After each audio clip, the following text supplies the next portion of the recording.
Oh, absolutely, and that's one of the unique components of film production insurance is that you have an insurance remedy to protect you if something happens to your negative or digital imagery before you finish your product. It's very important that you contact your broker immediately if you have any kind of negative or digital imagery type of claim, because you also have a responsibility to mitigate that loss.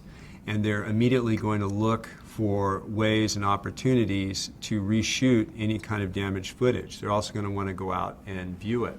You also have to be sensitive to the fact that the policies have a provision where you must develop or download a certain number of days worth of filming to ensure that if there was a problem, that you become aware of it before you shoot the whole project. So it's critical anytime you think you might have a negative problem that you get your broker involved immediately. Typically the limits that you put in place for that are equal to the total budget of your film.